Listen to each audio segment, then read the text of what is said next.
The Chiefs today have to figure out how they're going to approach the rest of this continually depressing season. They have to go for it on Locked On Chiefs. From the land of the free and the home of the Chiefs, this is the Locked On Chiefs podcast. Welcome back, friends and neighbors. It is Locked On Chiefs, your daily Locked On show for your Kansas City Chiefs, despite their record, here on Locked On Podcast Network, your team every single day, and now the #1 sports podcast network. Thank you, everydayers, for being here and being every day, and you can be one of them if you get subscribed and you listen all the time and you're down in the depths with us, because that's where we go every single time. We're brought to you today by FanDuel.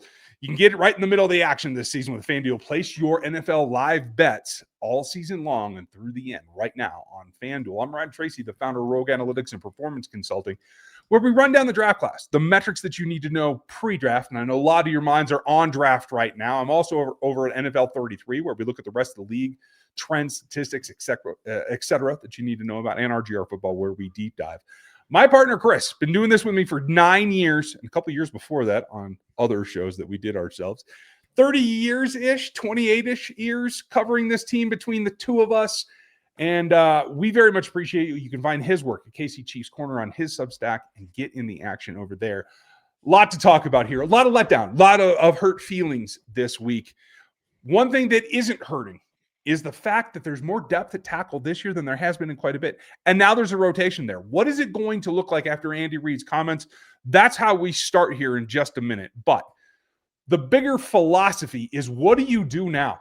What's left to build for? How do you make this next 4 weeks work for you in some way? And that leads us to our last topic about this rookie class. What you can get from it, what you can do for them, and therefore for your future in this AFC West run against the two teams in the AFC West that are in front of the Kansas City Chiefs. Chris, tackles. Obviously, it's been a thorn in the side of this team for years. We've known that ever since Eric Fisher left, right?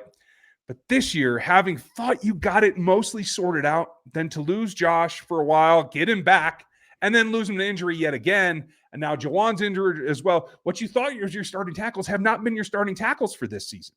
The fact that you have to rotate is a problem. Well, and I don't want to say this too lightly, or I don't want to say this lightly.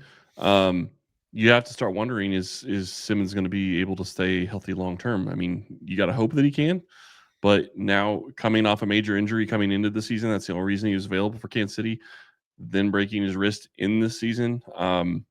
So going to be questions there that you have to figure out, but you at least feel like you have a good rotation right now with your depth at tackle. And let's not forget, I mean, they have Esa Pole, they have, they went out and signed Jalen Moore, so they have those two guys that can be starters. Wanya Morris is on IR. He suffered a knee injury the first play of the game and is done for the season. I didn't see what the final report was on what the injury was, but ACL intact, but hyperextension usually means some of the other three ligaments are stretched, strained, something like that, and it can lead to meniscus injuries as well.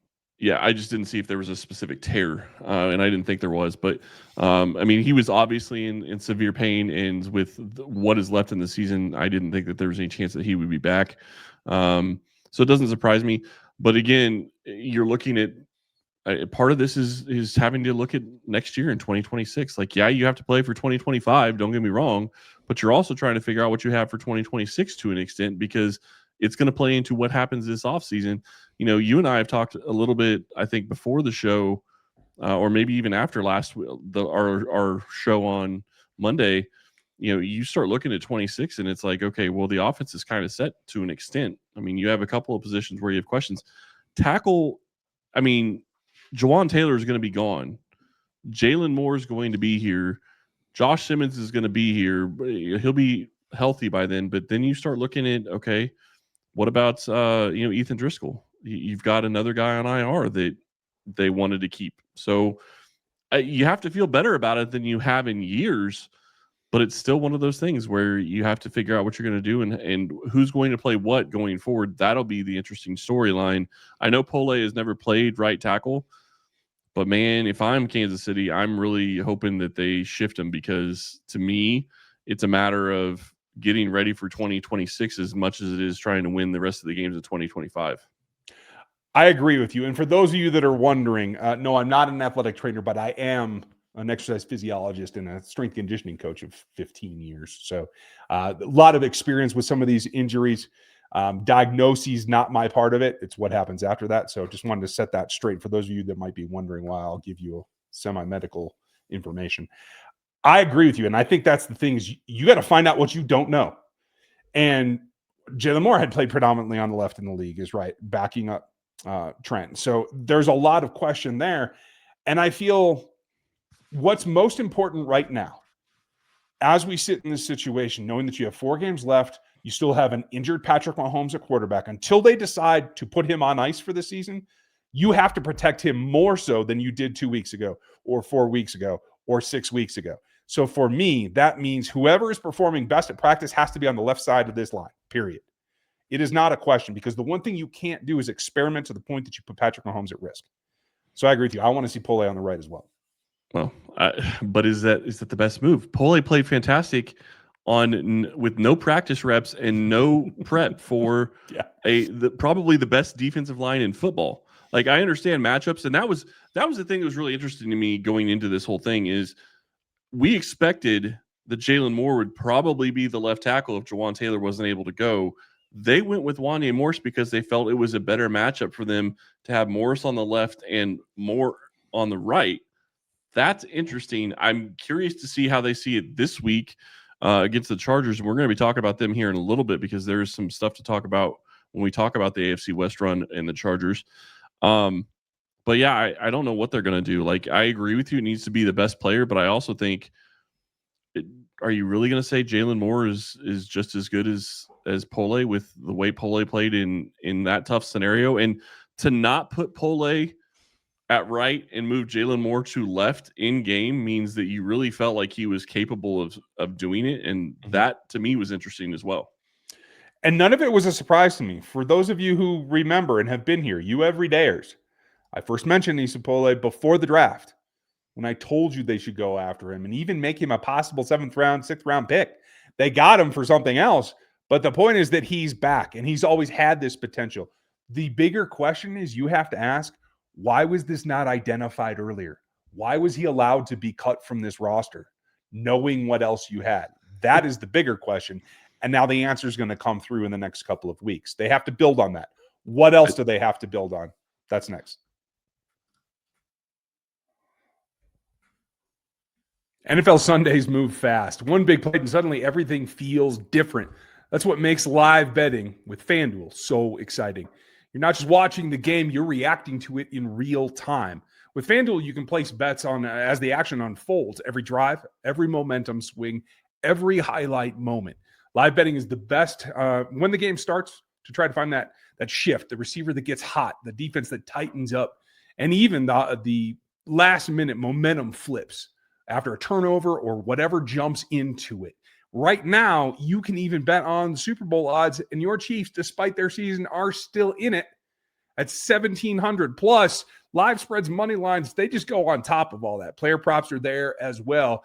You can get into the action right now for all the top scores and all the live action. So if you want to be right in the middle of this action, you can do it the rest of this season at FanDuel.com and place your live NFL bets all season long. At FanDuel, the game moves fast, and so can you.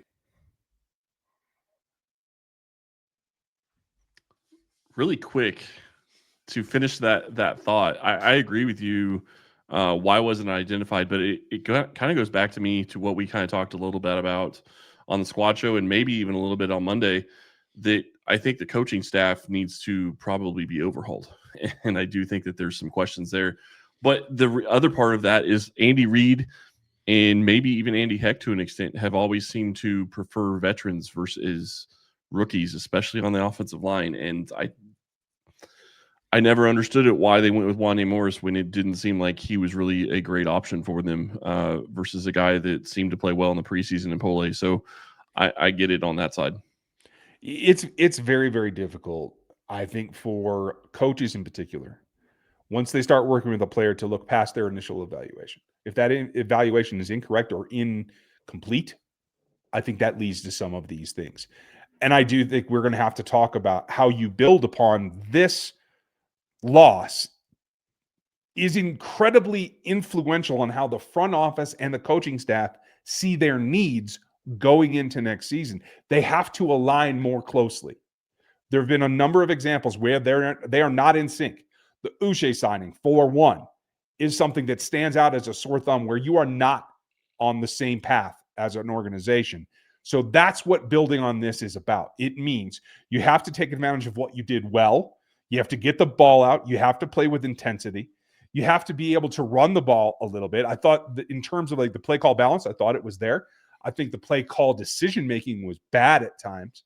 I think it's very funny that people in the media are now coming around to the point that I made immediately after the ball game, that it was not the 4th and 1 decision. It was the play call that tried to remediate it. That's the problem. And now you see all these talking heads looking at the film and coming to the same conclusion. That's part of this, like, build upon it. So make better decisions, run the ball better. And man, can you get the defense to show up when they're not literally backs against the wall, which technically with what, 11% possibility still, they still are, right?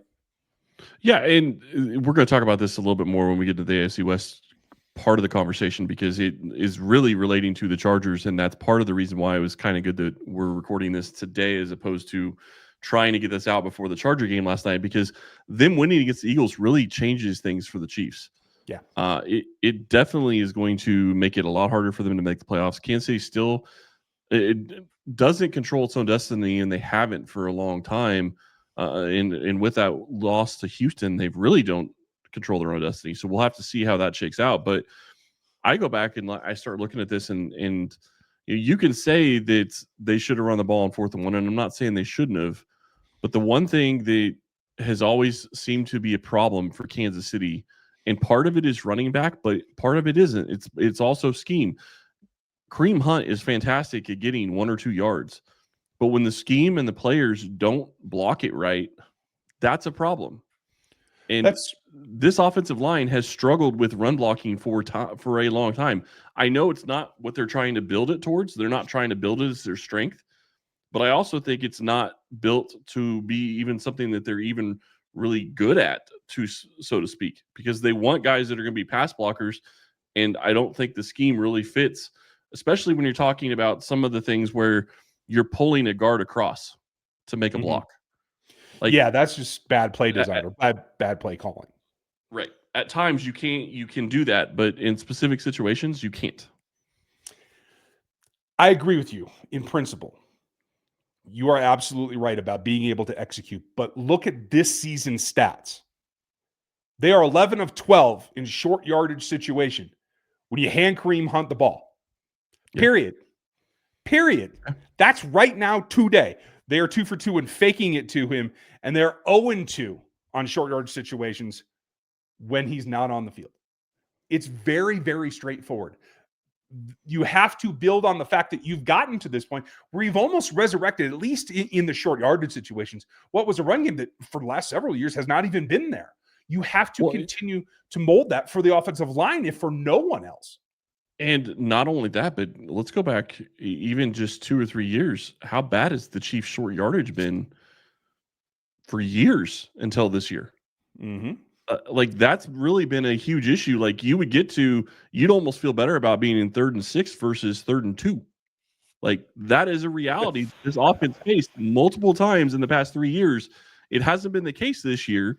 They've been much better, but and again, you go back to it, and I argue more. I'm not going to say the play call was great because it wasn't, but I argue more with the decision to even go for it.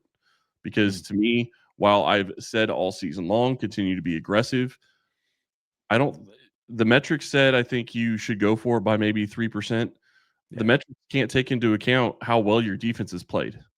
And I'm sorry, you can give up a first down or two and still feel okay if you punt the ball away there and they've got to go 70 yards to score, versus a first down basically puts you in almost touchdown area right then and there. Yeah. And that's fair. I wouldn't argue either. I mean, you could argue either way, and I wouldn't argue with either decision. But a lot of folks saying that you just couldn't do that. Okay, fair, but you're like 13 of 16 on fourth down this season. Like there's significant momentum behind that decision making, and it's more about how they chose to go about it. But again, you can build on that. You can build on the short yardage. Getting to short yardage seems to be the problem at this point. So they have to continue to build on the things that are working. And the shots are definitely there. I didn't see enough attention on some of that, even though I felt at times Patrick Mahomes had time to deliver the ball. Yeah. I will go double check his stats, but I believe there was plenty of time for him to get the ball downfield. Yeah, no, there was. And I will say this, like I was actually having a conversation during the game with somebody that was getting upset that they were running it and they were only getting 2 or 3 yards. Like they're not, the run's not working. I'm like, what are you talking about? I would much rather have 2nd and 7 than 2nd and 10. Like this like if you watch this offense consistently enough, yeah, I understand 3 yards doesn't seem sexy and it doesn't seem like something you want on a regular basis, but I will take 2 runs that get you to 3rd and 4 versus being in a situation where you throw 2 passes and you're 3rd and 10 because you didn't get a completion. Be careful, Chris. Pretty simple. You're starting to sound like me. No,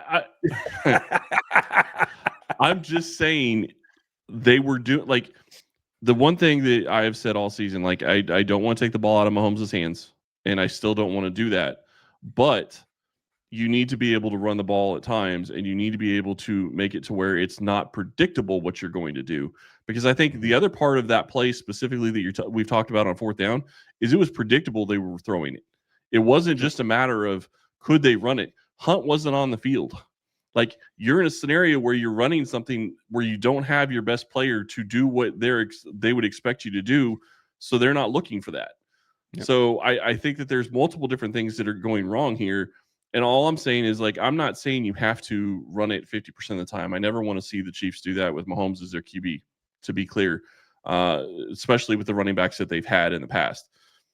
But you should be able to run it enough on 1st down to where the defense doesn't know what's coming, and it's going to give you more manageable situations on a regular basis as opposed to being 2nd and 3rd and 10 or worse because you got sacked. Yeah, you're right. Now, Esa Pole was one of the standouts, rookie class in this game. There's a whole other slew of them. How do they maximize that? It is by making the rookies play now against your AFC West rivals. That's next.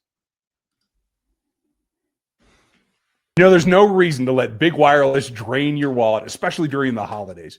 Right now, Mint Mobile is running their best deal of the year. All of the unlimited plans are 50% off. That means right now you can lock in 3, 6, or even 12 months of unlimited premium wireless for just $15 a month. It's the easiest way to take your overpriced phone bill and give it the full Scrooge treatment. What makes it even better is how simple Mint makes the switch. No contracts, no nonsense, just real savings and real quality service. Switching to Mint lets you keep your same coverage at a lower price. Setup is just a couple of minutes and service is fast and super reliable, even on the go. Shop Mint Unlimited plans at mintmobile.com/LockedOnNFL. That's mintmobile.com/LockedOnNFL. Limited time offer, upfront payment of $45 for 3 months, $90 for 6 months, and $180 for 12 months. Plans required $15 a month equivalent. Taxes and fees, initial plan term only. Greater than 35 gigabytes may slow your network when busy. Capable device required. Availability, speed, coverage varies. See mintmobile.com.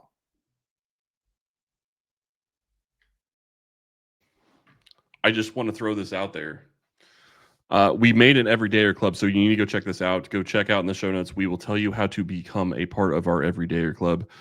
There is going to be a lot more information. We're going to have a Discord for you as well. So go check that out in the show notes, and we will get you more information on that to come. Really quick, I do want to say, I kind of tease this a little bit. Chargers won, which makes it very hard because I think they need to lose 3 of the next 5, and now they have to lose 3 of the next 4. Not saying it's not possible, and obviously Kansas City holds the first key to that, playing them this next week. But that's one of the big things is they have to lose, and they have to lose basically out at this point for the Chiefs to have a chance to make the playoffs. So something to consider when we start talking about the rookies getting ready for this AFC West run. Yeah, and that is exactly my point. It is a long shot to begin with, and you got, I think, contributions obviously from Esa.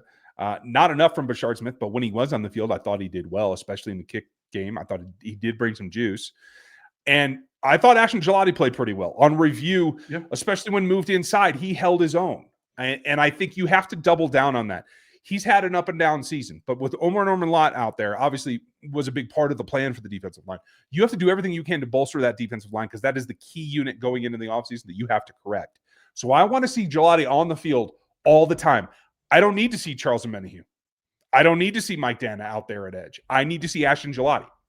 Well, and what I need to see is Trent McDuffie sitting this week more than likely because I still don't know. We haven't gotten word as to what the exact injury is, if it's going to keep him out this week. We will let you know as soon as we know. We will have Matt Derrick on for tomorrow's show, so be watching out for that. Maybe he'll have some insider information for us on that. But I need to see more of their third-round rookie. I need to see more of their corner that they drafted. Sit McDuffie this week because I want him to be healthy, and I don't know that he will be based on the fact that he couldn't come back in the game. Yeah. And that is fair. Hyperextensions. You never got into what exactly you wanted to say about him and his injury. Just going to point that out. The McDuffie injury, what I was trying to get at was if they were not getting significant play from Nohl Williams and Jalen Watson, I would have been more concerned. I also think that the injury tells you that he's human as well, right? And we're to the point where there's a fifth-year option, there's an extension coming, there's a tag possibility. But the mileage is starting to build up. And much like we saw with L'Jarius Sneed, you have to be concerned about that in the secondary. And so I do like the concept. As much as I feel that Trent McDuffie can play outside, with this injury, I think at least for the rest of this season, I want him allocated to the nickel. And I want to see what they have in Nohl Williams, another rookie that I think has to play more snaps. It's been something. I don't know what happened at the bye week, but something happened. Steve Spagnuolo and Dave Merritt made a decision not to play him. That's over. That has to be over in order to evaluate for 2026. I know we're talking rookies, but I have to throw this out there. Jaden Hicks needs to play too. You ain't kidding. Good Lord. Like, I know we're talking rookies. I know the segment's rookies, but he needs to play. Brian Cook's going to be a free agent. Chamari Connor isn't an answer at your safety position, and Christian Roland Wallace is on IR for, I would imagine, the rest of the season. He's definitely out the next 3 games. I would imagine he's out for the rest of the season. Yeah, which hurts my soul in ways I shouldn't talk about.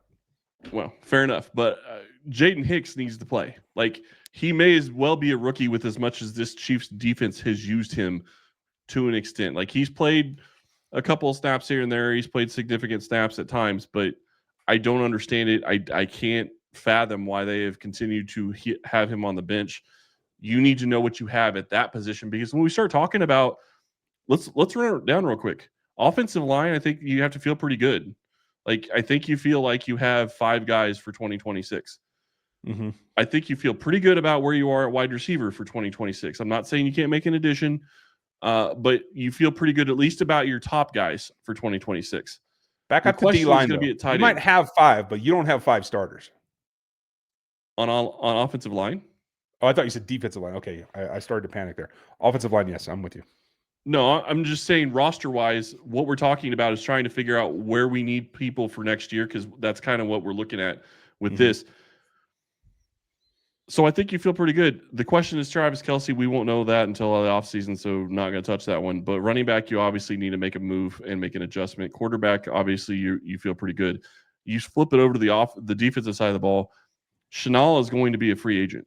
So you lose him at linebacker. Are you going to re-sign him? I would like to, but that's a question mark. And if you're not, if you already know you're not re-signing him, why not throw Boss out there for a couple of snaps? Yep. When you start talking rookies and getting prepped. Sorry, I'm stealing your thunder and interrupting you, but like I'm looking at this roster going, okay, where can they start looking at younger guys? Yeah, they need to try to win. But the other part of this is, even if they make the playoffs, they need these guys ready to be able to play in the playoffs. And some of them haven't gotten the snaps to be ready to play in the playoffs. That's a very, very good point. And the only thing that I would tweak about Bossa, and I was going to get to him, so well done bringing him up, is I wouldn't take Chenal off the field for him. I would take Drew Tranquil off the field for him. Well, that's fine. Because that's the role he will play next season. Leo is not going to move to Will. I will tell you that. I think they should bring him back, but he will not be a Will. It will be Bossa if you feel he can get that done. What has he shown for growth this year? That's what we need to evaluate, but so does the staff. And I know the staff will say, well, we see him every day in practice. Okay, you absolutely do. But every good player in this league has another gear they go to on game day, and I need to see it, and you need to see it. Brendan Daly, you need to see it, Steve Spagnuolo. And I would also argue that maybe as much as this is going to piss people off, maybe you need to try to find a way to get Jalen Royals active on game day. Let him play. Hollywood hasn't done enough this season to keep justifying not having Royals out there at all. Like, that's my problem. Yes, I know Hollywood could do a lot, but he's made some clutch plays.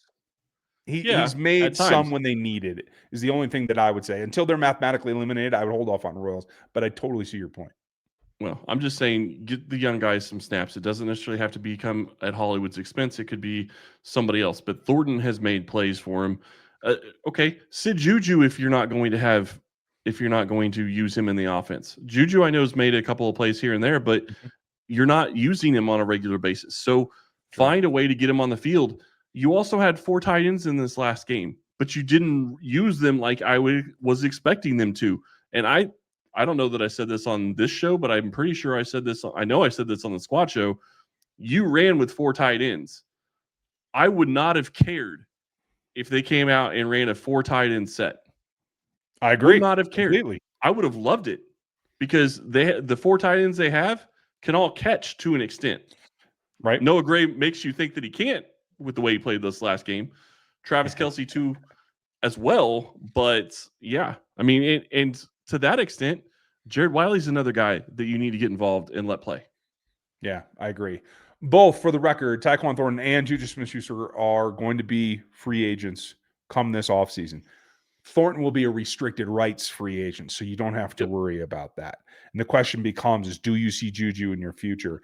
I would argue he's put up good enough snaps to maintain. He's not an expensive player, and I think he brings something to the room still. Oh, no, I agree. I think he could be easily wide receiver 5 on this roster, if not 4.